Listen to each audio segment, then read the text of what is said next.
अस्सलाम वालेकुम। Hello viewers, myself Mohammad Aamir Anwar. हमारा जो आज का लेक्चर है ये बहुत ही मज़ेदार होने वाला है। उसकी रीज़न ये है कि हमारा जो आज का टॉपिक है वो है कैपेसिटर। हम लोग कंप्लीट आर्टिकल, पूरे का पूरा कंप्लीट आर्टिकल जो कैपेसिटर के हवाले से है वो हम लोग सारा ही पढ़ेंगे। इसमें हम देखेंगे कि कैपेसिटर क्या है, कैपेसिटर कैसी शेप होती है इसकी, इसके साथ साथ कैपेसिटेंस क्या है, इसके साथ साथ हम पढ़ेंगे कैपेसिटेंस किस चीज पर डिपेंड करती है। इसके साथ साथ कैपेसिटेंस का यूनिट होता है फैरेड। फैरेड क्या है इसकी डेफिनेशन करेंगे। उसके बाद capacitance of parallel plate capacitor, के पैरेलल प्लेट कैपेसिटर की कैपेसिटेंस क्या है, उसका फार्मूला क्या है, वो किस किस चीज पर डिपेंड करेगी। अगर हम लोग कैपेसिटर की प्लेटों के दरमियान में कोई मीडियम रख दें, कोई डाइइलेक्ट्रिक रख दें, तो बताएं मीडियम के चेंज करने से कैपेसिटेंस पर क्या इफेक्ट होगा। उसके बाद कैपेसिटेंस क्यों चेंज होती है मीडियम रखने से, उसका एक्सपेरिमेंटल भी बताएंगे। और फिर इलेक्ट्रिक पोलराइजेशन करके उसकी लॉजिकल रीजन भी बताएंगे आपको कि कैपेसिटेंस क्यों इंक्रीज हो जाती है या डिक्रीज हो जाती है, जो भी होता है। इसके साथ साथ एनर्जी स्टोर्ड इन कैपेसिटर, कैपेसिटर में जो एनर्जी स्टोर होती है वो क्यों होती है, उसका फार्मूला क्या है, उसके मुख्तलिफ फार्मूलाज बताएंगे आपको। और एनर्जी डेंसिटी बताएंगे। इसके साथ साथ charging and discharging of capacitor, capacitor charge कैसे होता है, डिस्चार्ज कैसे होता है। टाइम कांस्टेंट, टाइम कांस्टेंट के बारे में बताएंगे कि टाइम कांस्टेंट क्या है। और ये भी प्रूफ करेंगे कि टाइम कांस्टेंट जो कि product of resistance and capacitance के बराबर होता है, ये भी हम आपको प्रूफ करके देंगे। तो ये सारी चीजें आज के आर्टिकल में हम लोग आपको बताएंगे, तो पूरी वीडियो देखिएगा। इंशाल्लाह आपके सारे कॉन्सेप्ट, सारे क्वेश्चंस इसके हवाले से जो भी होंगे वो सब क्लियर किए जाएंगे, तो पूरी वीडियो जरूर देखिएगा जी। तो हम लोग स्टार्ट करते हैं। कैपेसिटर क्या है। कैपेसिटर ये chapter number 12 FSc second year के क्लास 12 का ये आर्टिकल है। It is a device used to store electrical charge as well as electrical potential energy. Capacitor का जो काम है वो ये है कि ये इलेक्ट्रिकल चार्ज स्टोर करता है और इलेक्ट्रिकल पोटेंशियल एनर्जी स्टोर करता है। कैसे करेगा ये हम आपको आगे बताते हैं कि ये इलेक्ट्रिकल चार्ज और इलेक्ट्रिकल पोटेंशियल एनर्जी स्टोर करता है। अब इसकी है कंस्ट्रक्शन। कंस्ट्रक्शन देखिएगा कि कैसा होता है। It consist of two conductors closely place, दो कंडक्टर्स होंगे जो करीब करीब पड़े होंगे। हमारी जो वीडियो होगी इंशाल्लाह हम बनाएंगे कैपेसिटर की टाइप्स के ऊपर, उसमें हम आपको बताएंगे कि कंडक्टर्स मुख्तलिफ शेप के भी हो सकते हैं। तो यहां पर हमारे पास दो कंडक्टर्स होंगे, करीब करीब पड़े होंगे। क्लोजली प्लेस का मतलब है करीब करीब पड़े होंगे। सेपरेटेड बाय वैक्यूम एयर और एनी डाई इलेक्ट्रिक, और इन दोनों कंडक्टर्स के दरमियान में या तो वैक्यूम होगा या एयर होगी या कोई भी इंसुलेटिंग मटेरियल डाई इलेक्ट्रिक पड़ा होगा। ये दोनों जुड़े नहीं होंगे, कंडक्टर्स जुड़े हुए नहीं होंगे, इनके दरमियान में जरूर कोई वैक्यूम या हवा या कोई डाई इलेक्ट्रिक पड़ा होगा। लेकिन मोस्टली केसेस में जो कंडक्टर हमारे होते हैं, conductors are in the form of parallel plates. हमारे जो कंडक्टर होते हैं मोस्टली हम लोग इस तरह की पैरेलल प्लेट्स लेते हैं। तो फिर ऐसे कैपेसिटर का नाम क्या है, पैरेलल प्लेट कैपेसिटर। तो जो हम लोग कंडक्टर इस शेप के लेंगे कि दो पैरेलल प्लेटें ले ली मेटल की, कंडक्टर की बनी हुई, तो ऐसे कैपेसिटर को बोलते हैं पैरेलल प्लेट कैपेसिटर। अब हम पढ़ते हैं कि अगर हम इनको बैटरी के साथ लगाएंगे तो क्या होगा। प्लीज देखिएगा। अज्यूम करें मैंने इन दोनों प्लेटों को लगा दिया बैटरी के साथ, इस साइड को जोड़ दिया बैटरी के पॉजिटिव टर्मिनल के साथ प्लेट को, और इस प्लेट को मैंने जोड़ दिया बैटरी के नेगेटिव टर्मिनल के साथ। बेटा जब आप इनको जोड़ेंगे, याद रखिएगा ये जो बड़ा लाइन शो करा रहे हैं ये बैटरी का पॉजिटिव टर्मिनल है और ये जो छोटी लाइन है ये बैटरी का नेगेटिव टर्मिनल है। तो इन दोनों को जब बैटरी के साथ जोड़ देंगे प्लेटों को, तो जो प्लेट बैटरी के पॉजिटिव टर्मिनल के साथ जुड़ी होगी वो पॉजिटिव चार्ज हो जाएगी और जो नेगेटिव टर्मिनल के साथ जुड़ी होगी वो नेगेटिव चार्ज हो जाएगी। देखिएगा, तो इस पूरी प्लेट पर पॉजिटिव चार्ज आ जाएगा,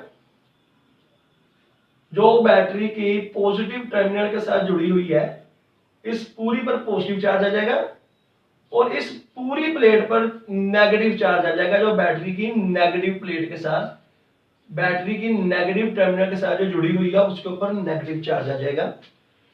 अब ये जो मैंने दूसरी पिक्चर बनाई है ये भी प्लेटें ऐसे ही हैं, बस उसको इस तरह से बनाया गया है। ये इसलिए बनाई गई है कि आपको सिखाएंगे कि इनके ऊपर चार्ज क्यों आया या कैसे आया। कि ये जो बैटरी के पॉजिटिव से लगी थी प्लेट वो पॉजिटिव चार्ज होगी और जो बैटरी के नेगेटिव से लगी थी वो नेगेटिव चार्ज होगी। तो क्यों हुई देखिएगा, जब हम लोग इस प्लेट को गौर से देखते हैं ना तो ये कंडक्टर मेटल की है। आप सबको पता है मेटल में फ्री इलेक्ट्रॉन्स होते हैं, ये भी मेटल की बनी हुई है, इसमें भी फ्री इलेक्ट्रॉन्स होंगे। लेकिन जब हम इन प्लेटों को जोड़ेंगे बैटरी के साथ, आप देखेंगे जब हमने इनको बैटरी से जोड़ दिया, बच्चे याद रखिएगा जब इनको हमने बैटरी के साथ नहीं जोड़ा था तो तब प्लेटों पर कोई चार्ज नहीं था और प्लेटों के दरमियान में पोटेंशियल डिफरेंस भी जीरो था।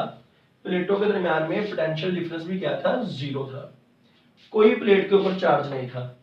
लेकिन अब जैसे ही इस बैटरी को लगाएंगे इन दोनों के साथ तो ये बैटरी का जो पॉजिटिव टर्मिनल है ये इस कंडक्टर की बनी हुई प्लेट में से इलेक्ट्रॉन्स को खींचेगा।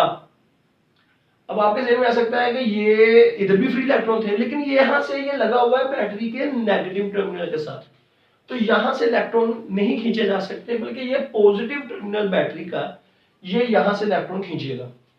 तो यहां से जब इलेक्ट्रॉन निकलेगा, नेगेटिव चार्ज इलेक्ट्रॉन जब यहां से निकलेगा नेगेटिव चार्ज इलेक्ट्रॉन, और इसकी वजह से इस बैटरी की प्लेट की वजह से वो मूव करेगा, यहां से मूव करता करता करता वो बैटरी के अंदर से गुजरकर वो इस प्लेट पर जाकर स्टोर होगा, इस प्लेट के ऊपर जाकर वो स्टोर हो जाएगा। तो आप सबको पता है कि जहां से इलेक्ट्रॉन निकलता है उसके ऊपर पॉजिटिव चार्ज आ जाता है, तो यहां पर पॉजिटिव प्लेट आ गया, पॉजिटिव चार्ज आ गया और इस प्लेट पर नेगेटिव आ गया, क्योंकि यहां इलेक्ट्रॉन की कमी होगी, इलेक्ट्रॉन निकल गया तो इलेक्ट्रॉन की तो कमी होगी और इस प्लेट पर इलेक्ट्रॉन आ गया तो इलेक्ट्रॉन की इजाफा हो गया, तो यहां नेगेटिव चार्ज आ गया और यहां पॉजिटिव आ गया। देखिए बेटा करंट की जो डायरेक्शन लेते हैं हम लोग हमेशा पॉजिटिव टू नेगेटिव लेते हैं। उसकी रीजन ये है कि ये कन्वेंशनल करंट की डायरेक्शन है, इलेक्ट्रॉनिक करंट की नहीं।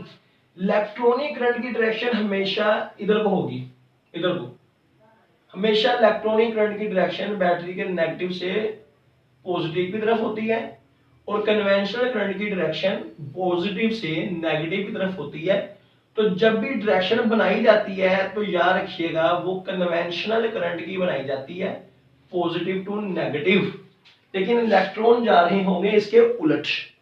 अब आप देखें कि ये बैटरी जो है ये समझ लें V वोल्ट की थी, V से बना समझ लें 50 वोल्ट की थी, 50 वोल्ट की ये बैटरी थी। तो प्लेटों पर तो 0 वोल्ट का पोटेंशियल डिफरेंस था तो इसने इलेक्ट्रॉन निकाल दिया। अब समझ लें कि प्लेटों के दरमियान में पोटेंशियल डिफरेंस क्रिएट हो गया, लेकिन अभी भी तो वो 50 वोल्ट से कम ही होगा प्लेटों का पोटेंशियल डिफरेंस, बैटरी का पोटेंशियल डिफरेंस ज्यादा है। तो ये बैटरी फिर इलेक्ट्रॉन खींचेगी और इलेक्ट्रॉन इधर से निकलेगा और यहां पहुंचेगा, तो ये बैटरी फिर प्लेट पॉजिटिव चार्ज होगी और ये नेगेटिव।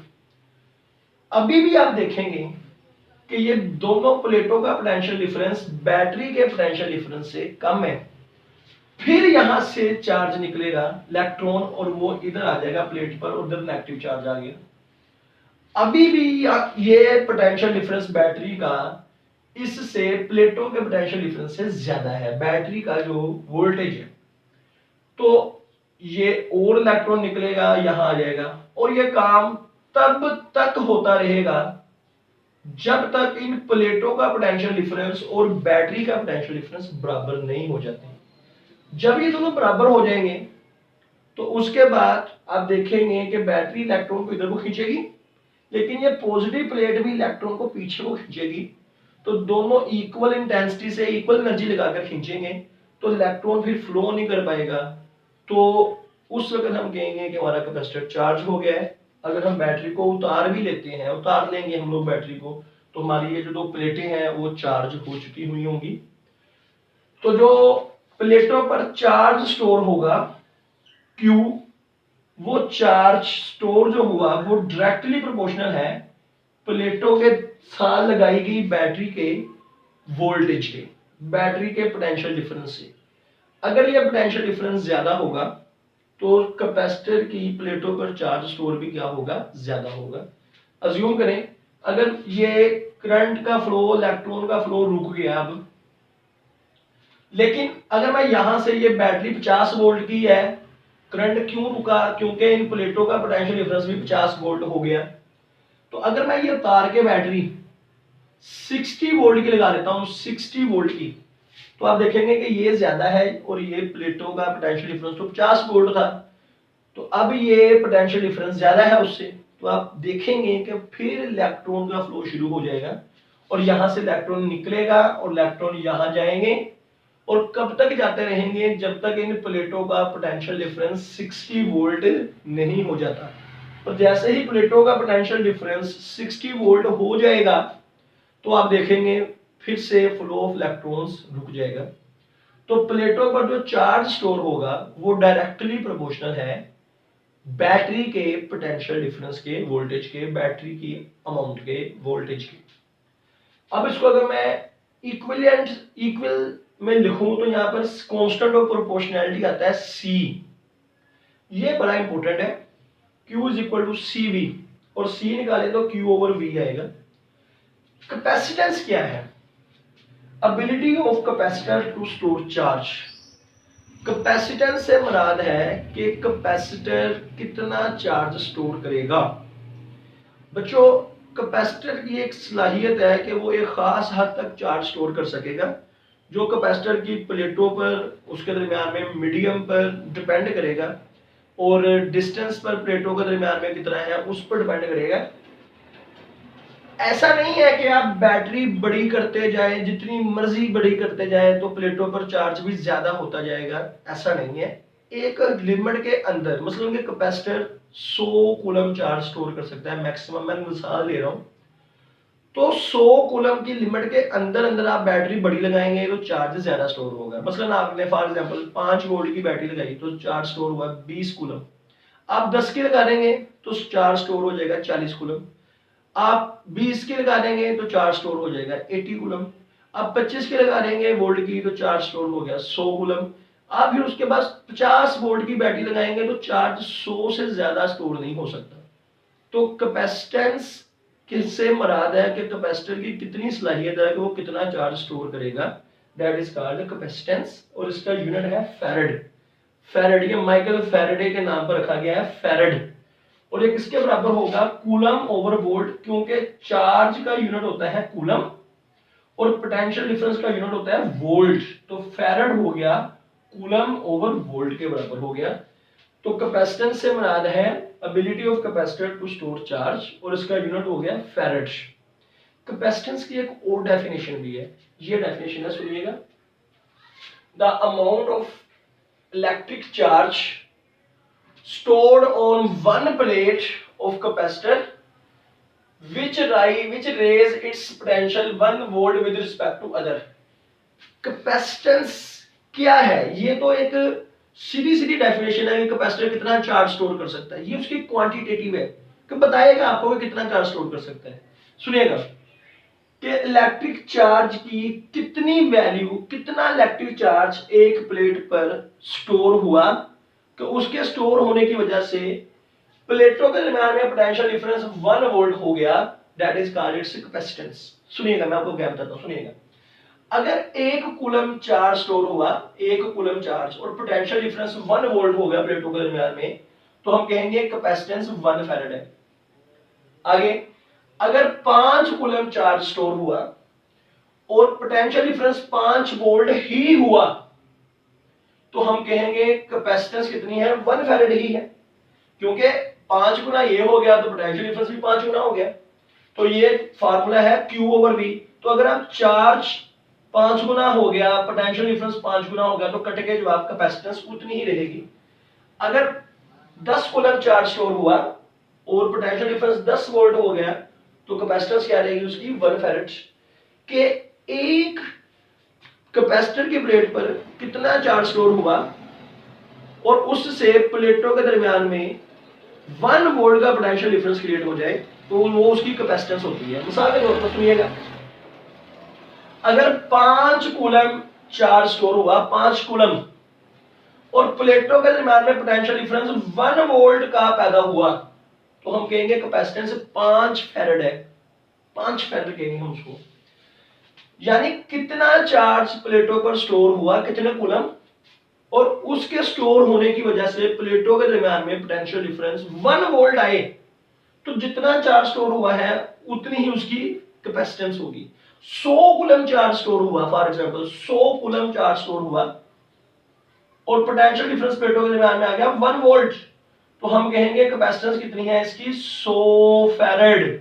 ऐसे 5 कूलम स्टोर हुआ और पोटेंशियल डिफरेंस 1 वोल्ट हो गया, तो हम कहेंगे कैपेसिटेंस कितनी है, 5 फैराड। आई होप आपको कैपेसिटेंस की समझ लगी होगी। अब फैराड क्या है, फैराड ये यूनिट है कैपेसिटेंस का। If 1 coulomb charge store on one plate of capacitor and potential difference is 1 volt, so capacitance is 1 farad। अगर 1 कूलम चार्ज स्टोर हो और 1 वोल्ट ही पोटेंशियल डिफरेंस हो, और 1 वोल्ट ही पोटेंशियल डिफरेंस हो 1 कूलम चार्ज स्टोर होने से, तो हम कहेंगे कि कैपेसिटेंस कितनी है इसकी, 1 फैराड है। कैपेसिटेंस कितनी है, 1 फैराड है। अब कैपेसिटेंस किस चीज पर डिपेंड करती है, दोनों प्लेटों के दरमियान में मीडियम कौन सा है। कैपेसिटेंस Q और V पर डिपेंड। यहां पर अगर आप पोटेंशियल डिफरेंस ज्यादा करेंगे तो चार्ज ज्यादा हो जाएगा, पोटेंशियल डिफरेंस कम करेंगे तो चार्ज क्या हो जाएगा, कम हो जाएगा, तो कैपेसिटेंस चेंज नहीं होगी। याद रखिएगा, अगर चार्ज रहे उतना ही, पोटेंशियल कम ज्यादा हो रहा हो, फिर ये इसके साथ रिलेट करेगी। अगर ये बढ़ा तो उतना ही ये बढ़ गया, तो फिर कैपेसिटेंस चेंज नहीं होगी। तो कैपेसिटेंस जो है वो डिपेंड करती है मीडियम बिटवीन प्लेट्स पर, और दूसरा डिपेंड करती है कैपेसिटेंस डायमेंशन ऑफ प्लेट्स। प्लेटों की डायमेंशंस कैसी है, प्लेटों का एरिया कितना है, प्लेटों के दरमियान में डिस्टेंस कितना है। तो कैपेसिटेंस डिपेंड करती है medium between plates and dimensions of plates, area of plates and distance between plates. I hope यहां तक आपको समझ लगी होगी। बगैर हम लोग पढ़ते हैं आगे। जी स्टूडेंट्स, फिर अगला जो इसी का हिस्सा है कैपेसिटर का, capacitance of parallel plate capacitor. के पैरेलल प्लेट कैपेसिटर की कैपेसिटेंस क्या होगी। ये जो फार्मूला है ना, C = Q/V, ये कैपेसिटर का जनरल फार्मूला है। फिर कैपेसिटर की टाइप्स होती हैं, तो हर का मुख्तलिफ फार्मूले हो सकते हैं। तो पैरेलल प्लेट कैपेसिटर का क्या फार्मूला होगा, ये हमने बताना है। Consider a parallel plate capacitor. Assume करें कि हमारे पास एक पैरेलल प्लेट कैपेसिटर है, having distance between plates is D, जिसकी दोनों प्लेट्स के दरमियान में डिस्टेंस कितना है, D से मैं distance between plates. Area of the plates is A, और दोनों के दरमियान में डिस्टेंस D हो गया और प्लेटों का एरिया जो है वो A। सेपरेटेड बाय वैक्यूम, और दरमियान में वैक्यूम पड़ा है, अभी वैक्यूम है। क्लोजली प्लेस्ड, और करीब करीब पड़ी है, इसलिए करीब करीब रखनी लाजम है ताकि electric field remains confined between plates, ताकि इलेक्ट्रिक फील्ड प्लेटों के दरमियान में ही रहे और यूनिफॉर्म रहे। तो प्लेटों को करीब करीब रखना लाजम है ताकि इलेक्ट्रिक फील्ड दोनों प्लेट्स के दरमियान में कन्फाइन रहे, दोनों प्लेट्स के दरमियान में ही रहे और यूनिफॉर्म रहे, बाहर ना निकल जाए। तो इसलिए प्लेट्स को करीब करीब रखेंगे। तो अब हम लोग इसका फार्मूला ड्राइव करते हैं, देखिएगा। We know capacitance of parallel plate capacitor when vacuum is between plates is Q over V। यहां Q से मुराद प्लेटों पर चार्ज स्टोर है और V से मुराद जो पोटेंशियल डिफरेंस है between plates. Gauss's law third application का फार्मूला आपको शायद याद हो। गाउसेस लॉ की थर्ड एप्लीकेशन भी यही थी कि दो प्लेट्स के दरमियान में इलेक्ट्रिक फील्ड कितनी है। तो ये फार्मूला आया था sigma over epsilon naught. Electric field intensity Gauss's law की थर्ड एप्लीकेशन का फार्मूला था सिग्मा ओवर एप्सिलॉन नॉट, ये फार्मूला था उसका। और आपको याद होगा पिछले आर्टिकल्स में लेक्चर में हमने बताया भी था potential gradient E is equal to V over D। Electric field intensity is equal to negative potential gradient. तो नेगेटिव तो इलेक्ट्रिक फील्ड की डायरेक्शन बताती है, तो हम वो नहीं लिख रहे। V से मुराद पोटेंशियल डिफरेंस है प्लेट्स के दरमियान में और D से मुराद प्लेट्स के दरमियान में डिस्टेंस है, जो पहले भी बताया गया था। तो ये भी फार्मूला पहले पढ़ा हुआ है हमने।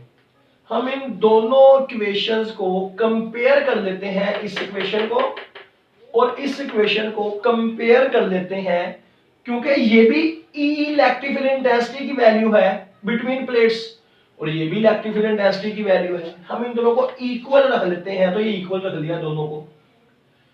तो sigma over epsilon naught, sigma over epsilon naught is equal to V over D, ये फॉर्मूला बन गया।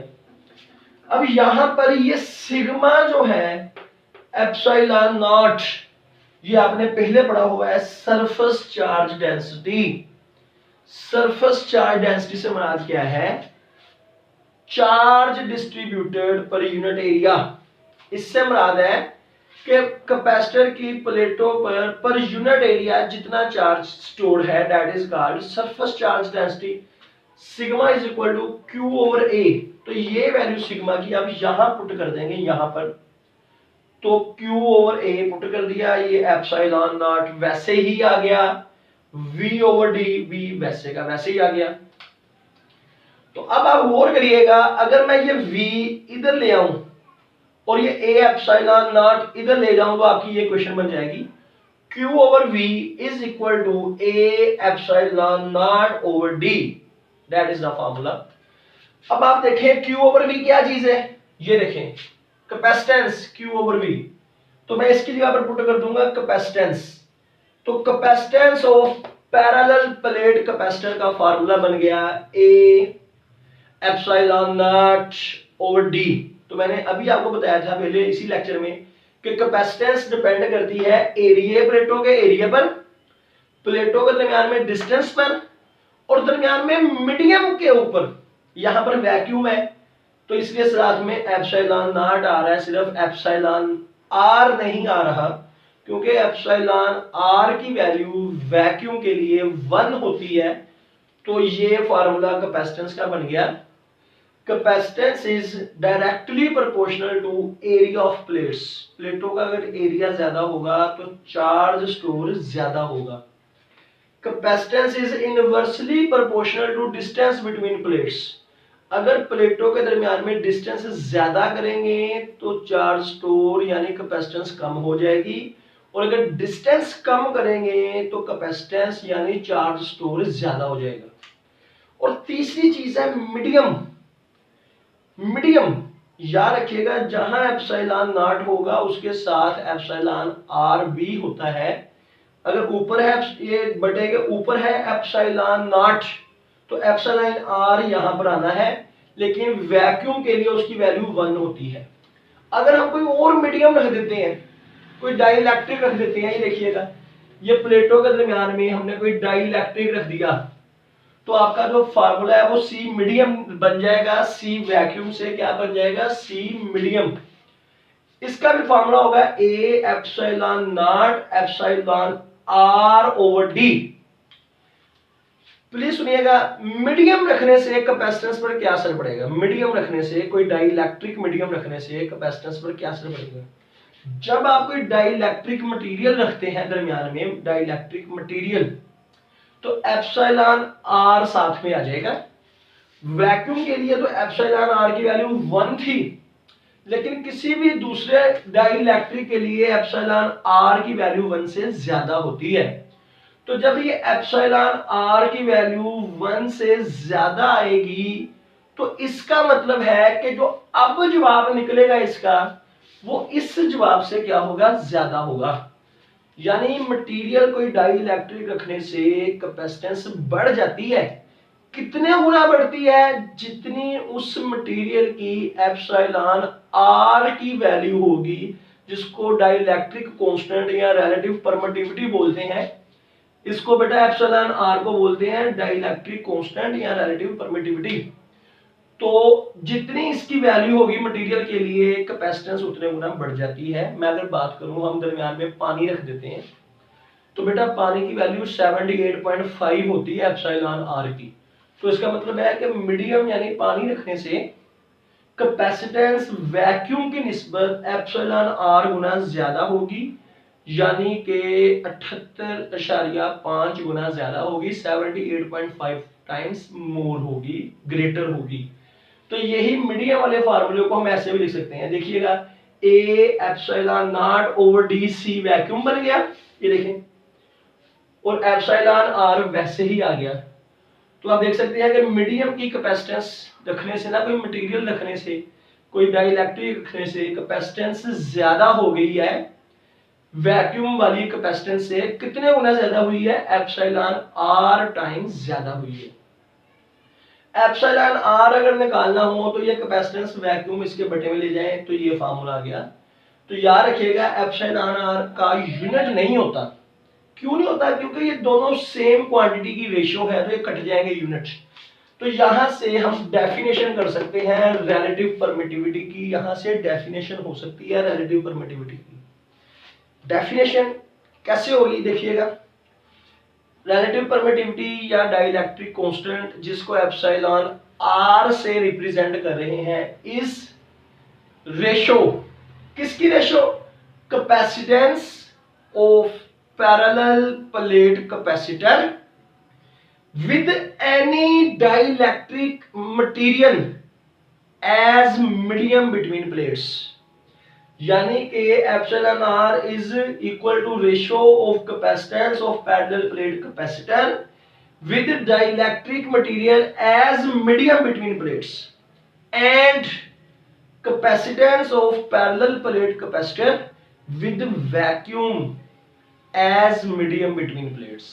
यानी कि जब कैपेसिटेंस मीडियम रखने से जो आई और जो कैपेसिटेंस वैक्यूम में जो थी, इन दोनों को डिवाइड करेंगे तो जो जवाब आएगा that is called relative permittivity या डाइइलेक्ट्रिक कांस्टेंट। तो बेटा आई होप आपको सबको समझ लगी होगी यहाँ तक कि डाइइलेक्ट्रिक रखने से कैपेसिटेंस ज्यादा हो जाती है। जितना एप्सिलॉन आर की वैल्यू होगी, रिलेटिव परमिटिविटी की वैल्यू होगी, उतने गुना ज्यादा हो जाती है। अब आपको एक छोटे से एक्सपेरिमेंट से, सिंपल से एक्सपेरिमेंट से समझाते हैं कि कैपेसिटेंस क्यों ज्यादा होती है। सुनिएगा, आपने एक कैपेसिटर लेना है, पैरेलल प्लेट कैपेसिटर, जो चार्ज है, ऑलरेडी चार्ज है, उसके साथ एक वोल्ट मीटर लगा दीजिए। वोल्ट मीटर की रीडिंग आएगी, सारी बात है। वोल्ट मीटर की सुइयां जो है वो आपको रीडिंग देगी। समझ लीजिए इसकी सुई जो है ना, वो है 50 वोल्ट पर, 50 वोल्ट, यानी कि प्लेटों के दरमियान में 50 वोल्ट का पोटेंशियल डिफरेंस है। ठीक है, तो इसकी सुइयों ने आपको बता दिया। अब देखिएगा बच्चों, हम इसके दरमियान में यहां पर कोई डाइइलेक्ट्रिक रख देते हैं। डाइइलेक्ट्रिक, जब आप यहां कोई डाइइलेक्ट्रिक प्लेस करेंगे ना, तो आप अपनी आंखों से देखेंगे सुइयां जो ना वो पीछे आ जाएंगी थोड़ी सी, 30 वोल्ट पर। यानी कि प्लेटों के दरमियान में डाई इलेक्ट्रिक रखने से पोटेंशियल डिफरेंस कम हो जाता है, लेकिन चार्ज उतना ही है। प्लेटों पर चार्ज उतना ही है जितना पहले था, लेकिन पोटेंशियल डिफरेंस थोड़ा सा कम हो जाता है। अब आप खुद सोचें कि जब चार्ज तो उतना ही रहा, C is equal to Q/V, charge उतना ही रहा, चार्ज Q उतना ही रहा, पोटेंशियल डिफरेंस कम हो गया प्लेटों के दरमियान में, तो आप देखेंगे कि कैपेसिटेंस जो कि चार्ज कांस्टेंट होने की वजह से इसके इनवर्सली प्रोपोर्शनल हो गई। अगर कैपेसिटेंस वोल्टेज बढ़े और चार्ज भी बढ़ जाए, वोल्टेज कम हो चार्ज भी कम हो जाए, तो फिर कैपेसिटेंस इन पर डिपेंड नहीं करेगी। लेकिन जब चार्ज कांस्टेंट रहा, डाई इलेक्ट्रिक रखने से चार्ज उतना ही रहा, लेकिन पोटेंशियल डिफरेंस प्लेटों के दरमियान में कम हो गया। जो आपको वोल्ट मीटर बताएगा ये, कि वोल्ट मीटर का काम ही यही होता है पोटेंशियल डिफरेंस बताना, कि पोटेंशियल कम हो गया। तो जब पोटेंशियल कम होगा तो कैपेसिटेंस जो कि पोटेंशियल के इनवर्सली प्रोपोर्शनल है, कैपेसिटेंस जो है वो ज्यादा हो जाएगी। डाई इलेक्ट्रिक रखने से कैपेसिटेंस जो है वो ज्यादा हो जाती है। तो ये एक छोटा सा एक्सपेरिमेंट था जिसने आपको बताया कैपेसिटेंस क्यों ज्यादा हुई। अगला जो हमारा आर्टिकल है इलेक्ट्रिक पोलराइजेशन, उसमें आपको तफसील से बताएंगे कि कैपेसिटेंस क्यों ज्यादा हुई। देखिएगा, पूरी वीडियो देखनी है आपने आज, इंशाल्लाह आपको समझ लगेगी हर चीज की। जी स्टूडेंट्स, अब हम आपको बताते हैं कि कैपेसिटर की पैरेलल प्लेट्स के दरमियान में जब कोई डाई इलेक्ट्रिक रखेंगे तो कैपेसिटेंस क्यों बढ़ती है। वो तो एक छोटा सा एक्सपेरिमेंट था ना जो बाहर से आपको बताया। अब हम बताएंगे कि कैपेसिटर की प्लेटों के दरमियान में डाई इलेक्ट्रिक रखने से डाई इलेक्ट्रिक में क्या ऐसा चेंज आया है जिससे कैपेसिटेंस बढ़ गई। सुनिएगा, electric polarization, as any dielectric is placed between plates, जब कोई डाइलेक्ट्रिक प्लेट्स के दरमियान में रखा जाता है कैपेसिटर की, capacitance increases due to electric polarization. अगर ये पेपर में एमसीक्यूज आ जाए कि कैपेसिटेंस क्यों बढ़ी, तो उसका आंसर है इलेक्ट्रिक पोलराइजेशन की वजह से बनी। इलेक्ट्रिक पोलराइजेशन की वजह से कैपेसिटेंस बढ़ गई, मटेरियल की पोलराइजेशन हो गई। अब आपको समझाते हैं कि होता क्या है, सुनिएगा जरा। आप सबको पता है कि एटम की साख्त क्या है। एटम की, एटम के सेंटर पे पॉजिटिव चार्ज न्यूक्लियस होता है जिसके अंदर प्रोटॉन होंगे और न्यूट्रॉन्स होंगे। जितने अंदर प्रोटॉन्स होते हैं उतने ही उसके गिर्द इलेक्ट्रॉन्स घूम रहे होते हैं। तो मैंने एक सिंपल सा एटम बनाया है जिसके गिर्द 2 इलेक्ट्रॉन घूम रहे हैं, समझ लीजिए। तो 2 इलेक्ट्रॉन आपको दिखाए गए हैं और प्रोटॉन पर पॉजिटिव चार्ज क्यों है, क्योंकि उसके अंदर पॉजिटिव चार्ज, न्यूक्लियस पर पॉजिटिव चार्ज क्यों है, क्योंकि उसके अंदर पॉजिटिव चार्ज प्रोटॉन पड़े हुए हैं। अब इसी एटम को अगर हम लोग कैपेसिटर की प्लेटों के दरमियान इलेक्ट्रिक फील्ड में रखेंगे ना, तो ये एटम ऐसा नहीं रहेगा। क्यों ऐसा नहीं रहेगा, अब देखेंगे कि जैसे ही इसको इलेक्ट्रिक फील्ड के अंदर रखेंगे तो इसके नेगेटिव चार्ज इलेक्ट्रॉन्स जो हैं, नेगेटिव चार्ज इलेक्ट्रॉन्स, उनको खींचेगी पॉजिटिव प्लेट अपनी जानिब, और जो पॉजिटिव चार्ज न्यूक्लियस है, न्यूक्लियस पॉजिटिव चार्ज है, उसको नेगेटिव प्लेट खींचेगी अपनी जानिब। तो आपका जो पहले एटम इस शेप का था वो इस तरह से बन जाएगा। अभी भी ये न्यूट्रल है, पहले भी एटम न्यूट्रल था। क्यों न्यूट्रल है, क्योंकि इलेक्ट्रॉन और प्रोटॉन की तादाद सेम है, दोनों पर सेम चार्ज है, सेम चार्ज है, तादाद भी सेम है। तो इस वजह से आप देखेंगे कि अभी भी एटम न्यूट्रल है, लेकिन बच्चे ये डाइपोल बन गया है। डाइपोल क्या है, ये शॉर्ट क्वेश्चन है, ये शॉर्ट क्वेश्चन आता है। ये two equal and opposite charges separated by some distance is called dipole। कि दो इक्वल और ऑपोजिट चार्जेस हों जिनके दरमियान में थोड़ा सा फासला हो, डिस्टेंस हो, तो उसको डाइपोल बोलेंगे, यानी एटम डाइपोल बन गया। आई होप आपको यहां तक समझ लगी होगी।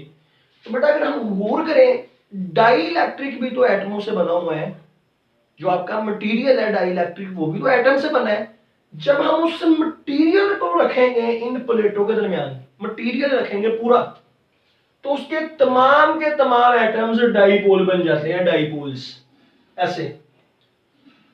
और उस वक्त हम कहते हैं कि हमारा मटेरियल डाइइलेक्ट्रिक जो है वो पोलराइज हो गया। एटम्स क्या बन गए, डाइपोल, और मटेरियल क्या बन गया, पूरे का पूरा मटेरियल हो गया पोलराइज। और इस फिनोमेना का नाम है इलेक्ट्रिक पोलराइजेशन। जब मटेरियल ऐसा हो गया तो इस फिनोमेना को कहते हैं इलेक्ट्रिक पोलराइजेशन। अब फिर क्वेश्चन हमारा अभी भी पड़ा है कि यार इलेक्ट्रिक पोलराइजेशन से क्या हो गया कि कैपेसिटेंस बढ़ गई।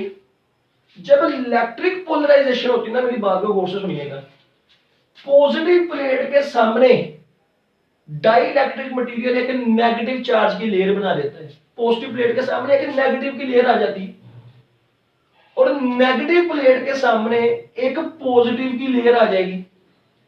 पॉजिटिव प्लेट ऑफ कैपेसिटर के सामने डाइइलेक्ट्रिक एक नेगेटिव लेयर बना देगा चार्जेस की, और नेगेटिव प्लेट के सामने एक वो पॉजिटिव लेयर बना देगा। याद रखिएगा ये डाइइलेक्ट्रिक इंसुलेटर है, इसमें से इलेक्ट्रॉन निकल नहीं सकता, इलेक्ट्रॉन निकलता नहीं है। इलेक्ट्रॉन जब निकलेगा नहीं तो ये इलेक्ट्रॉन जाकर इस पॉजिटिव के साथ रिएक्ट नहीं करेगा, और चार्जेस की तादाद सेम रहेगी। याद रखना चार्जेस की तादाद क्या रहेगी, सेम रहेगी। लेकिन इसके सामने पॉजिटिव के सामने एक नेगेटिव लेयर आ गई, और नेगेटिव के सामने एक पॉजिटिव लेयर आ गई। इस वजह से सरफेस चार्ज डेंसिटी जो है ना, सरफेस चार्ज डेंसिटी जो कि Q/A है, Q/A, ये आपकी बुक सेकंड ईयर के अंदर वर्ड लिखा हुआ है, इफेक्टिवली डिक्रीजेस। खुलासे वाले कुछ गलत कह देते हैं कि चार्ज कम हो गया जी इसलिए सरफेस चार्ज डेंसिटी कम हो गई। देखिए बेटा चार्ज कम नहीं होता है, बस चार्ज का इफेक्ट कम हो जाता है। चार्ज का इफेक्ट कम हो जाता है क्योंकि पॉजिटिव के सामने नेगेटिव लेयर आ गई और नेगेटिव के सामने पॉजिटिव लेयर आ गई, तो चार्ज का इफेक्ट थोड़ा सा कम हो जाता है, लेकिन चार्ज उतना ही रहेगा। याद रखिएगा क्यों, आगे जाकर मैं आपको बताता हूं। जिस वजह से सिग्मा सरफेस चार्ज डेंसिटी कम हो गई, क्यों, क्योंकि चार्ज का इफेक्ट कम हो गया। यहां पर वो ये भी लिख सकता था बुक वाला कि डिक्रीजेस, नहीं, उसने लिखा इफेक्टिवली डिक्रीजेस, यानी इफेक्ट चार्ज का कम हो गया तो सरफेस चार्ज डेंसिटी कम हो गई। बेटा आगे सुनिएगा, आपको पता है electric field intensity Gauss's law की थर्ड एप्लीकेशन के मुताबिक सिग्मा ओवर एप्सिलॉन नॉट। तो जब सिग्मा कम हो गया तो इलेक्ट्रिक फील्ड इंटेंसिटी भी डिक्रीज हो जाती है। ये सारे एमसीक्यूज हैं कि डाइइलेक्ट्रिक रखने से कैपेसिटेंस क्यों बढ़ी, पोलराइजेशन की वजह से। ये पहला एमसीक्यूज।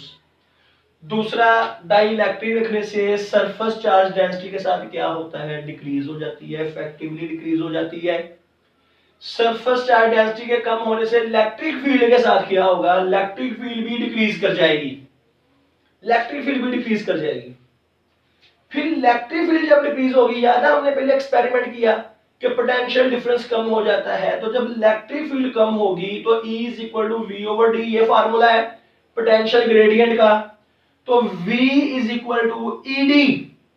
तो जब E कम हुआ तो पोटेंशियल डिफरेंस भी डिक्रीज हो जाता है। ये अगला एमसीक्यू आ गया कि पोटेंशियल डिफरेंस भी कम हो गया जब डाइइलेक्ट्रिक रखा। लेकिन बच्चे चार्ज सेम रहता है, ये याद रखना, चार्ज सेम रहता है। तो C = Q/V, प्लेटों पर चार्ज उतना ही है, तो कैपेसिटेंस भी पोटेंशियल डिफरेंस के इनवर्सली प्रोपोर्शनल आ गई। तो C is inversely proportional to V। तो जब पोटेंशियल डिफरेंस कम हुआ आपका तो कैपेसिटेंस क्या हो गई, ज्यादा हो गई। अगर हम माने कि चार्ज कम हो जाता है तो बेटा अगर पोटेंशियल डिफरेंस कम होने से चार्ज कम हो गया तो फिर कैपेसिटेंस पर तो कोई असर नहीं आना चाहिए। याद रखिएगा इस पोलराइजेशन की वजह से चार्ज नहीं कम होता, चार्ज का इफेक्ट कम हो जाता है, जिस वजह से सरफेस चार्ज डेंसिटी कम हुई। इलेक्ट्रिक फील्ड इंटेंसिटी भी कम हुई, ये एमसीक्यू था सारे। पोटेंशियल डिफरेंस भी कम हुआ, चार्ज सेम रहा, और जब चार्ज सेम रहा तो कैपेसिटेंस जो है वो पोटेंशियल डिफरेंस के इनवर्सली प्रोपोर्शनल हो गई, तो फिर कैपेसिटेंस बढ़ जाएगी क्योंकि पोटेंशियल डिफरेंस कम हो गया। तो आई होप आपको जवाब मिल गया कि कैपेसिटेंस क्यों बढ़ गई, क्योंकि पोलराइजेशन हुई, पोलराइजेशन से सरफेस चार्ज डेंसिटी कम हुई, इलेक्ट्रिक फील्ड इंटेंसिटी कम हुई, पोटेंशियल डिफरेंस कम हुआ, चार्ज प्लेटों पर उतना ही रहा, तो कैपेसिटेंस फिर पोटेंशियल डिफरेंस के इनवर्सली प्रोपोर्शनल आ गई, तो कैपेसिटेंस क्या हो गई, ज्यादा हो गई। आई होप आपको समझ लगी होगी। एक मैं आपको और तरीका समझाता हूं जो इससे ज्यादा आसान है। देखिएगा, आप सबको पता है इलेक्ट्रिक फील्ड होगी पॉजिटिव प्लेट से नेगेटिव की तरफ, ये सबको पता है इलेक्ट्रिक फील्ड की ये डायरेक्शन है, पॉजिटिव से नेगेटिव की तरफ। जब ये पोलराइजेशन नहीं हुई थी तो इलेक्ट्रिक फील्ड एक ही थी, सिर्फ प्लेटों की। लेकिन इस पोलराइजेशन की वजह से ये एटम्स की इलेक्ट्रिक फील्ड जो है वो इधर को बनती है इस इलेक्ट्रिक फील्ड के खिलाफ, इसकी भी। तो ये दोनों इलेक्ट्रिक फील्ड, हर एटम की इलेक्ट्रिक फील्ड एक्सटर्नल प्लेटों की इलेक्ट्रिक फील्ड के खिलाफ बनती है। तो आप देखें कि जब इलेक्ट्रिक फील्ड खिलाफ बनी तो ये दोनों ऑपोजिट डायरेक्शन में है, तो ये कैंसिल हो जाती हैं, कैंसिल, जिस वजह से इलेक्ट्रिक फील्ड कम हुई। अगर हम इसका जिक्र ना भी करें, ये एफएससी की बुक में ऐसे लिखा हुआ है, वरना अगर हम हाई क्लासेस में पढ़ें तो ये लिखा हुआ है। तो इलेक्ट्रिक फील्ड क्यों कम हुई, क्योंकि पोलराइजेशन की वजह से एटम्स की अपनी इलेक्ट्रिक फील्ड पैदा हुई, वो एक्सटर्नल इलेक्ट्रिक फील्ड के क्या है, ऑपोजिट है हर एटम की। तो जिस वजह से इलेक्ट्रिक फील्ड कैंसिल होती है, और कैंसिल होने से इलेक्ट्रिक फील्ड कम हो जाती है। जब इलेक्ट्रिक फील्ड कम होगी तो पोटेंशियल कम होगा, पोटेंशियल कम होगा तो चार्ज उतना ही है और कैपेसिटेंस क्या हो जाएगी, ज्यादा हो जाएगी। आई होप आप सब लोगों को मजा आया होगा लेक्चर सुनने का। ओके जी स्टूडेंट, अगला कैपेसिटर का जो पार्ट है वो है एनर्जी स्टोर्ड इन कैपेसिटर। कैपेसिटर में कितनी एनर्जी स्टोर होती है उसका फार्मूला बनाना है हमने, उसका फार्मूला ड्राइव करना है, वो बताना है आपको। बेटा कैपेसिटर क्या है, capacitor store electrical charge, electric charge. Capacitor वो डिवाइस है जो चार्ज स्टोर करती है। अगर हम गौर से सोचें ना, कैपेसिटर वो डिवाइस है जो इलेक्ट्रिकल पोटेंशियल एनर्जी भी स्टोर करती है, क्योंकि जब चार्ज प्लेटों पर स्टोर होता है तो वो अपने साथ इलेक्ट्रिकल पोटेंशियल एनर्जी भी लेकर जाता है। तो जब चार्ज प्लेटों पर स्टोर होगा तो इलेक्ट्रिकल पोटेंशियल एनर्जी भी प्लेटों में स्टोर होना शुरू हो जाएगी। देखिएगा, आपको करके दिखाते हैं, प्लीज देखिएगा। ये आपके पास कैपेसिटर है, इसके दरमियान में वैक्यूम है और ये अनचार्ज है। अनचार्ज का मतलब क्या है कि प्लेटों के दरमियान में पोटेंशियल डिफरेंस जो शुरू पे था वो 0 है, 0 वोल्ट, कुछ नहीं है। और चार्ज भी प्लेटों पर कुछ भी नहीं है, और चार्ज भी समझ ले प्लेटों पर कितना है, चार्ज भी कितना है, 0 है, 0 है चार्ज, 0 कूलम। आगे सुनिएगा, आप इस प्लेट के साथ बैटरी लगा दीजिए और बैटरी का लगा दीजिए पॉजिटिव टर्मिनल। ये बड़ी वाली जो लाइन है ये पॉजिटिव टर्मिनल को शो करती है और छोटी लाइन नेगेटिव टर्मिनल को शो करती है। और इस वाली प्लेट को लगा दीजिए बैटरी के नेगेटिव टर्मिनल के साथ। ओके, आपको पहले भी मैंने इसी लेक्चर में समझाया है कि क्या होता है। दोनों मेटल की प्लेट्स हैं, इनमें से दोनों में फ्री इलेक्ट्रॉन्स मौजूद हैं, लेकिन ये वाली जो प्लेट है पॉजिटिव टर्मिनल, जो पॉजिटिव टर्मिनल के साथ लगी हुई है, उसमें से ये बैटरी का पॉजिटिव टर्मिनल इलेक्ट्रॉन खींचेगा। समझ लीजिए ये बैटरी 50 वोल्ट की, समझ लीजिए मिसाल के तौर पर V volt, potential difference 50 volt है बैटरी का। यहां से जब इलेक्ट्रॉन निकलेगा इस प्लेट से, बेटा ये याद रखना, ये जो एरो लगाए होते हैं ना करंट की डायरेक्शन शो कराने के लिए, ये कन्वेंशनल करंट के होते हैं, इलेक्ट्रॉनिक करंट के नहीं होते। इलेक्ट्रॉनिक करंट इन एरोस के ऑपोजिट जा रहा होता है। तो इलेक्ट्रॉन यहां से निकलेगा, यहां से, और इधर जाएगा, इधर से होता होता होता वो इधर जाएगा, और बैटरी के अंदर से होता होता वो इस प्लेट पर जाएगा। तो यहां पॉजिटिव चार्ज आ जाएगा और यहां नेगेटिव, क्योंकि यहां से इलेक्ट्रॉन निकला। जब इलेक्ट्रॉन निकलता है तो पॉजिटिव चार्ज आ जाता है, क्योंकि इलेक्ट्रॉन की कमी हो जाती है, तो इलेक्ट्रॉन की कमी की वजह से पॉजिटिव चार्ज आ जाएगा। और यही नेगेटिव चार्ज गया यहां इस प्लेट पर, तो उस पर इलेक्ट्रॉन ज्यादा हो गया, नेगेटिव चार्ज ज्यादा हो गया, तो इस पर नेगेटिव चार्ज आ गया। तो आपका क्या ख्याल है, बैटरी ने ये काम करने के लिए वर्क नहीं किया? बैटरी ने वर्क किया। तो वो वर्क कहां गया? वो वर्क चार्ज के पास है। तो वो चार्ज इलेक्ट्रॉन यहां से घूमता घूमता जब इस बॉडी पर आकर स्टोर हो गया, तो चार्ज भी स्टोर हुआ और साथ में इलेक्ट्रिकल पोटेंशियल एनर्जी जो है वो भी स्टोर हुई। अब आगे सुनिएगा।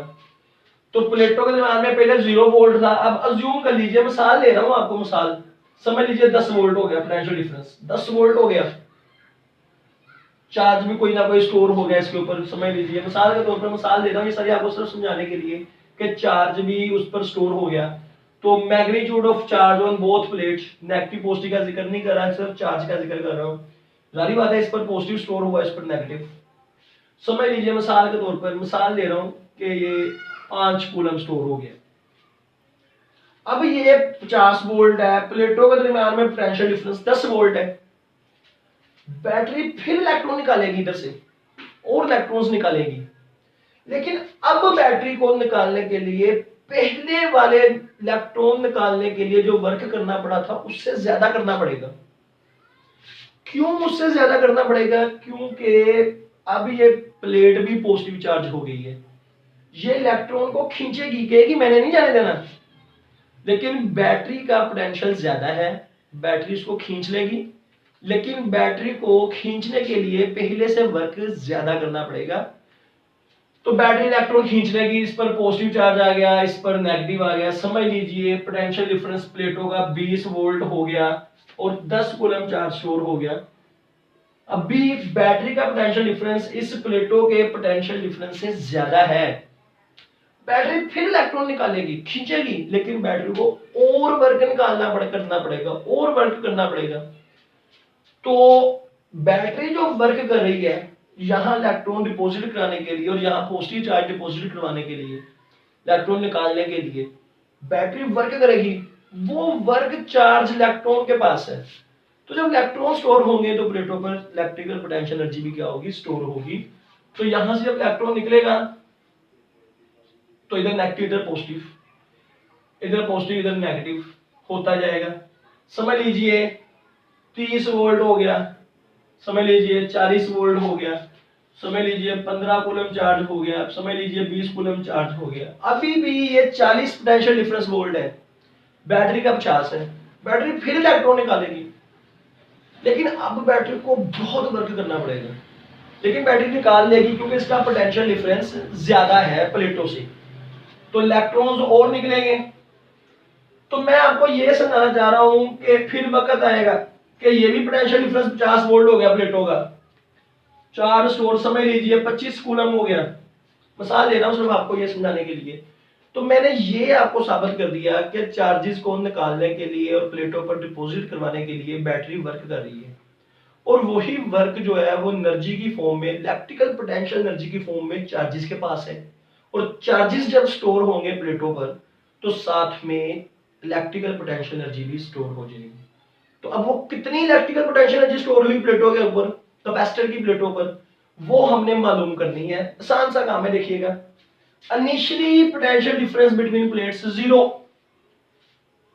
और initially charge stored on plates वो भी 0। फिर वो जब फुल चार्ज होगी, समझ लीजिए तब कितना चार्ज स्टोर हुआ? Q।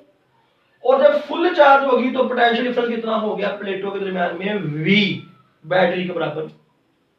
तो एवरेज पोटेंशियल डिफरेंस 0 शुरू में था पोटेंशियल डिफरेंस, और फाइनल V है, तो 0 + V/2, तो average potential difference V 1/2V आ गया। एवरेज पोटेंशियल डिफरेंस 1/2V आ गया। बेटा ये एवरेज इसलिए लिया क्योंकि पोटेंशियल डिफरेंस कंटिन्यूअसली बढ़ रहा है, कंटिन्यूअसली बढ़ रहा है, तो इस तरह के केसेस में एवरेज लेते हैं। तो बेटा ये फार्मूला आपको शायद याद हो पोटेंशियल डिफरेंस का, V is equal to W/Q। ये बहुत इंपॉर्टेंट फार्मूला है, ये कम से कम आपकी सेकंड ईयर की बुक में, पाकिस्तान की जो पंजाब की बुक है, पंजाब टेक्स्ट बुक, 20 से 25 मरतबा यूज होगा, इससे ज्यादा भी हो सकता है। तो यहां से पोटेंशियल डिफरेंस का फार्मूला है W/Q है, तो यहां से W is equal to QV। यहाँ Q से मराद जो चार्ज स्टोर हुआ और V से मराद पोटेंशियल डिफरेंस प्लेटों के ऊपर, लेकिन एवरेज वाला याद रखिएगा, एवरेज। तो ये एवरेज की वैल्यू पुट कर दी 1/2V Q 1/2V 1/2QV, that is the energy stored on capacitor. 1/2QV that is the energy stored on capacitor plates, 1/2QV। आगे इसी की दो फॉर्म बनाई गई हैं, देखिएगा कैसे बनाई। 1/2Q की जगह पर पुट कर दिया CV। आपको पता है कैपेसिटर का फार्मूला है, पिछले आर्टिकल में हमने इसी में पढ़ा है, Q is equal to CV। Q की वैल्यू पुट कर दी और V साथ में वैसे ही आ गया, तो फार्मूला बन गया 1/2CV²। तो ये भी एनर्जी का फार्मूला है, कैपेसिटर के अंदर जो स्टोर हुई इन the form of capacitance and potential difference, और ये चार्ज और पोटेंशियल डिफरेंस की फॉर्म में। अब इसी का तीसरी फॉर्म देखिएगा, 1/2Q ऐसे रहने दिया और V की वैल्यू पुट की है। अगर Q is equal to CV हो सकता है, Q is equal to CV हो सकता है, तो याद रखिएगा V जो होगा वो फिर Q/C होगा, तो इस V की वैल्यू पुट कर दी Q/C। तो फार्मूला बन गया 1/2Q²/C, that is also energy stored in capacitor in the form of charge and capacitance। तो ये फार्मूले हैं उस एनर्जी के जो कैपेसिटर की प्लेटों में स्टोर हुए। आई होप आपको यहां पर समझ लगी होगी। बस एक और कॉन्सेप्ट रहता है, प्लीज देखिएगा बच्चों, वो कॉन्सेप्ट सुनिएगा। इलेक्ट्रिक फील्ड आपको बताया पॉजिटिव से नेगेटिव की जानिब होती है। अगर मैं कोई पॉजिटिव चार्ज यहां रख देता हूं, तो आप सबको पता है कि ये पॉजिटिव से रिपेल होकर नेगेटिव से अट्रैक्ट होकर पॉजिटिव से नेगेटिव की तरफ जाएगा। तो इसको कौन मूव करा रहा है? Electric field. तो यानी एनर्जी कौन लगा रही है? इलेक्ट्रिक फील्ड एनर्जी लगा रही है। कौन एनर्जी लगा रही है? Electric field. तो इन तीनों फार्मूलों में इलेक्ट्रिक फील्ड का तो जिक्र ही नहीं है। असल में ये फार्मूले इस बेस पर बनाए गए हैं कि एनर्जी स्टोर्ड इन कैपेसिटर प्लेट्स। तो कैपेसिटर की प्लेट्स में जो एनर्जी स्टोर हुई है वो इस फॉर्म में ही लिखी जाएंगी। लेकिन अगर हम ये सोचें कि electric field energy, sorry electrical potential energy electric field में स्टोर हुई, याद रखिएगा जब प्लेटों पर चार्ज स्टोर हुआ तो उससे फिर इलेक्ट्रिक फील्ड पैदा होगी, तो एनर्जी इलेक्ट्रिक फील्ड के अंदर स्टोर होती है। याद रखिएगा एनर्जी इलेक्ट्रिक फील्ड के अंदर स्टोर होती है। ये बस कॉन्सेप्ट्स है सोचने के। तो अगर हम लोग ये सोचें कि इलेक्ट्रिक फील्ड के अंदर स्टोर हुई है तो फिर उसके फार्मूले ये बनेंगे। अगर हम कहें कि स्टोर हुई है कैपेसिटर की प्लेट्स में तो उसके फार्मूले ये बनेंगे। अब ये देखिएगा कि हम इसी फार्मूले से इलेक्ट्रिक फील्ड की तरफ इसको चेंज कर देंगे कि अगर हम ये सोचें कि इलेक्ट्रिक फील्ड के अंदर इलेक्ट्रिकल पोटेंशियल एनर्जी स्टोर हुई, तो ये फार्मूला 1/2CV², ये फार्मूला आपने देखा 1/2CV²। यहां पर C की वैल्यू जो आज ही पड़ी A/0/D। अगर वैक्यूम होगा तो बस इतना ही होगा फार्मूला। अगर कोई मटेरियल रखा हुआ मीडियम डाइलेक्ट्रिक तो साथ में εr भी आएगा। तो ये पुट कर दिया C की वैल्यू, और V आपको पता है potential gradient E is equal to V/D। तो फिर यहां से V निकालें तो V आ जाएगा ED। तो ये ED पुट कर दिया, ऊपर स्केयर ले लिया इसका।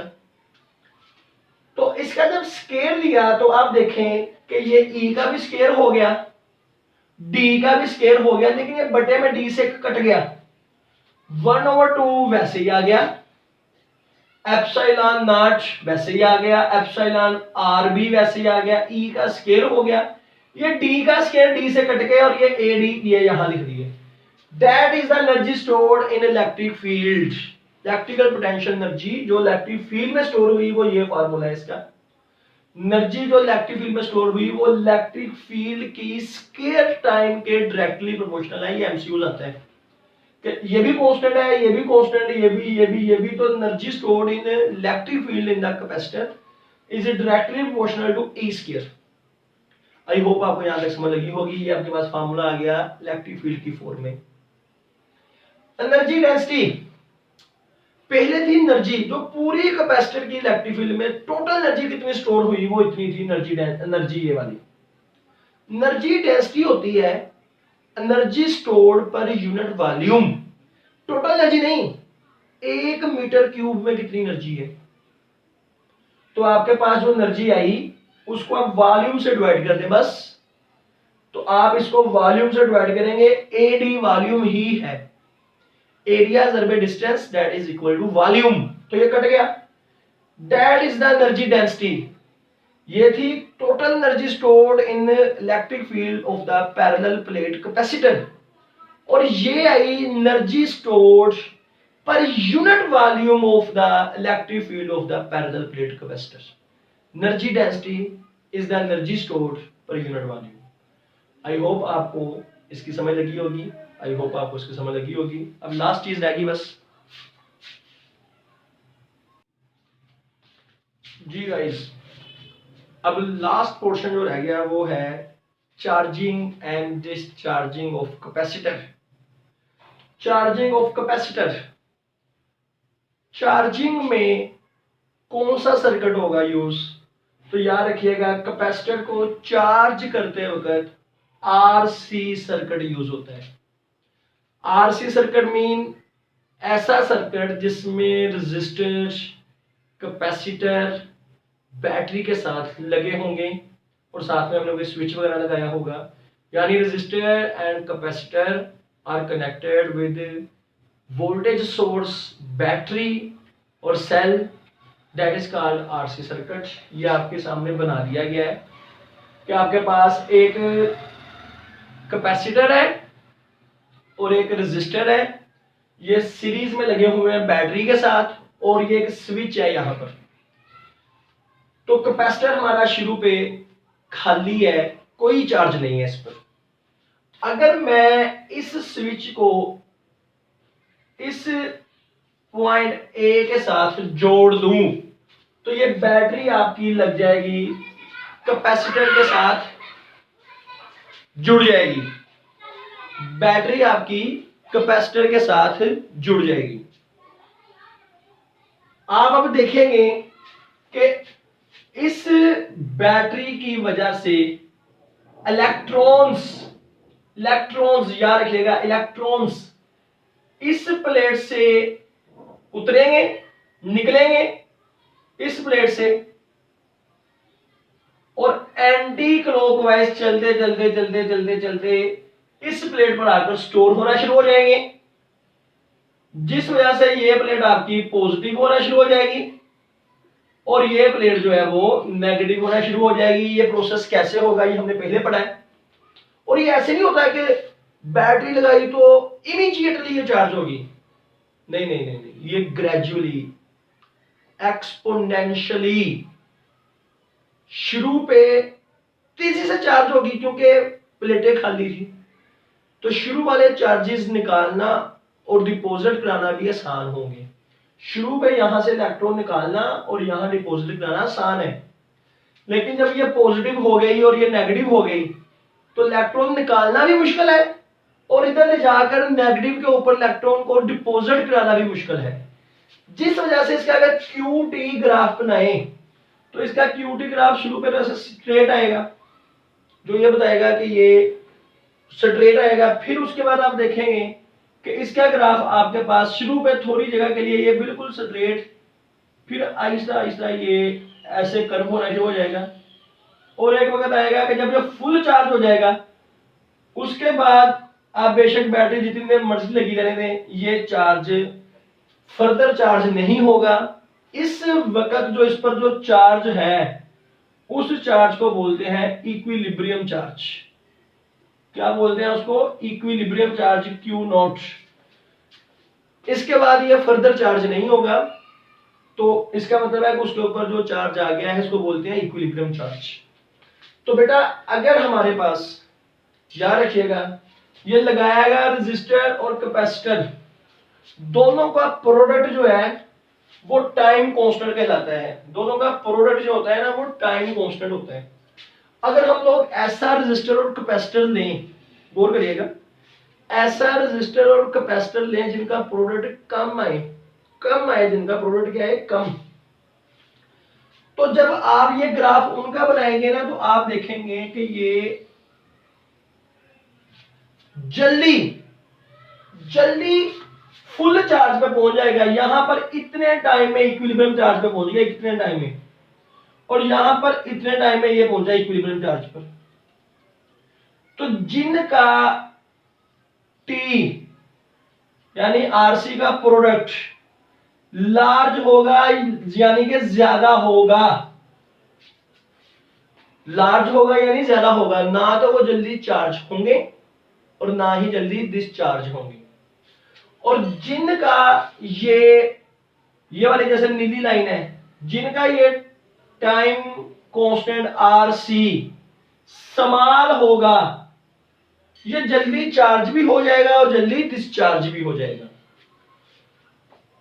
तो आई होप आपको यहां तक समझ लगी होगी कि कैपेसिटर को चार्ज करने के लिए आरसी सर्किट यूज होता है, जिसमें रेजिस्टर और कैपेसिटर बैटरी के साथ लगे होते हैं। तो जब आप इस स्विच को लगाएंगे पॉइंट ए के साथ, तो असल में आपने ये बैटरी लगा दी कैपेसिटर के साथ, जिसकी वजह से इलेक्ट्रॉन्स जो है, इलेक्ट्रॉन्स वो एंटी क्लॉकवाइज इधर से घूमते घूमते आएंगे और इस प्लेट पर आकर डिपॉजिट हो जाएंगे इलेक्ट्रॉन्स जो कि नेगेटिवली चार्ज है।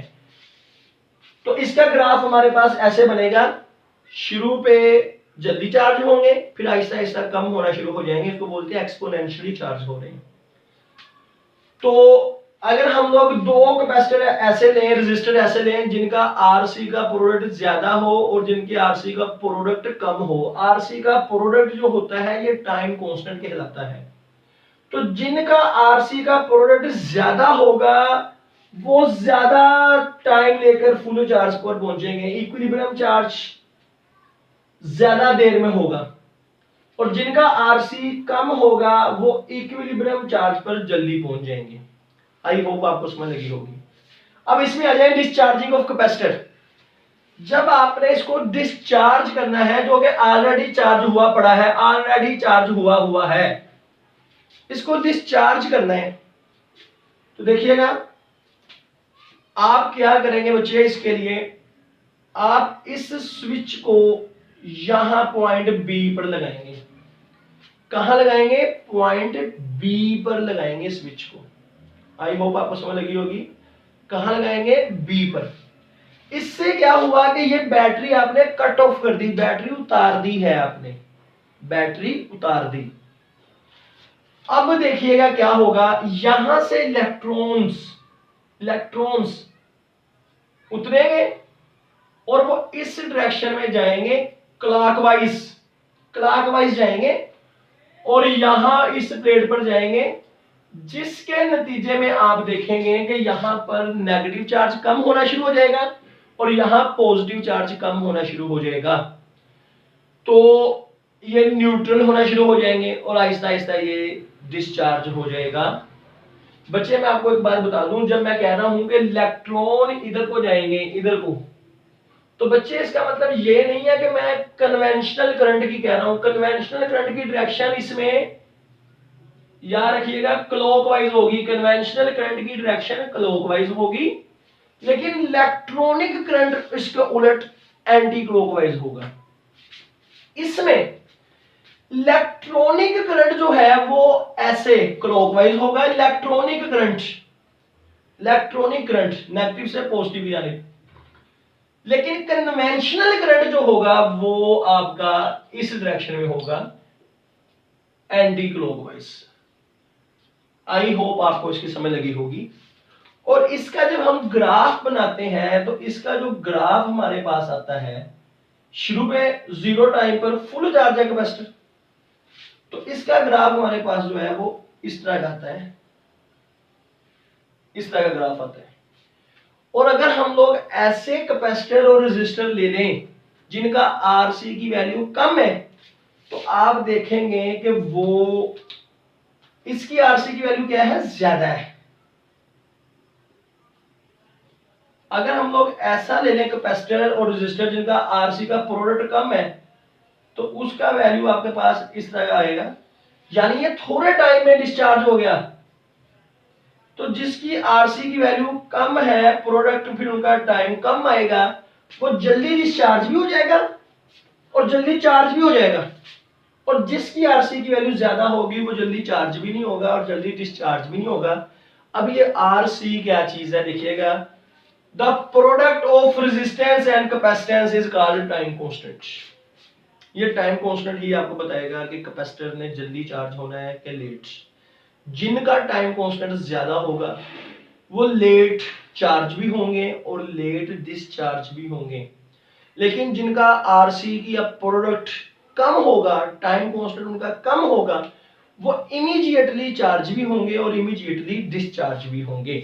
देखिएगा इसकी डेफिनेशन, जो सही डेफिनेशन है, time required to deposit 0.63 times the charge of equilibrium charge is called time constant. Time constant से मुराद है वो टाइम जितनी देर में कैपेसिटर के ऊपर टोटल इक्विलिब्रियम चार्ज का 63% जितनी देर में चार्ज स्टोर हो जाएगा, उस टाइम को बोलते हैं टाइम कांस्टेंट। आई होप आपको समझ लगी होगी कि जितनी देर में इक्विलिब्रियम चार्ज का 63% चार्ज स्टोर होगा, उस टाइम को बोलते हैं टाइम कांस्टेंट। अगर मैं इस पिक्चर में बताऊं तो समझ लीजिए यहां पर आ रहा है Q नॉट का टाइम कांस्टेंट आ रहा है। ये आपके पास ये जो है ना, ये है 0.63 times of Q not, full का 0.63 टाइम्स। तो ये जो टाइम है ना इतना, ये टाइम कांस्टेंट है इस वाली नीली वाली लाइन का, और ये जो आ रहा है ये जिसको मैंने T1 कह देता हूं, इसको T2, ये जो पॉइंट है ये इस वाली का टाइम कांस्टेंट आ रहा है। यानी इतनी देर में, इतने टाइम में ये वाला कैपेसिटर 0.63 टाइम्स चार्ज स्टोर कर लेगा, और इतने टाइम में ये वाला कैपेसिटर 0.63 टाइम चार्ज स्टोर कर देगा। आई होप आपको समझ लगी होगी टाइम कांस्टेंट की। Prove it, time constant is equal to RC. ये प्रूव करना है हमने, देखिएगा आपने पढ़ा है V is equal to I R, V is equal to I R, R is equal to V over I। R निकालना हो तो V ओवर I, और I होता है चार्ज ओवर टाइम। I क्या होता है, चार्ज ओवर टाइम। तो ये टाइम ऊपर चला गया तो VT over Q that is the R, ये R की वैल्यू आ गई, VT ओवर Q। अब बेटा फिर दूसरा लिखेगा, आपने पढ़ा है Q is equal to CV, C is equal to Q over V, यहां से C Q ओवर V आ गया, तो ये C की वैल्यू आ गई। आप इस R को और इस C को मल्टीप्लाई करा दीजिए, RC, तो ये VT ओवर Q और ये C Q ओवर V, इनकी वैल्यूज पुट कर दी, तो Q से Q कट जाएगा और V से V कट जाएगा, तो RC is equal to T। तो प्रूफ हो गया, product of resistance and capacitance is equal to time constant. बच्चों ये था हमारा कैपेसिटर का पूरा लेक्चर जो सेकंड ईयर की फिजिक्स के अंदर है। आई होप आपको पसंद आया होगा। प्लीज हमारे इस चैनल को लाइक करिएगा, सब्सक्राइब करिएगा, अपने दोस्तों से शेयर करिएगा। अगर आप इसी तरह की अच्छी वीडियो चाहते हैं तो जरूर मोटिवेट करें हमें अपने लाइक्स कमेंट्स के जरिए। बहुत शुक्रिया बच्चों आज के लिए।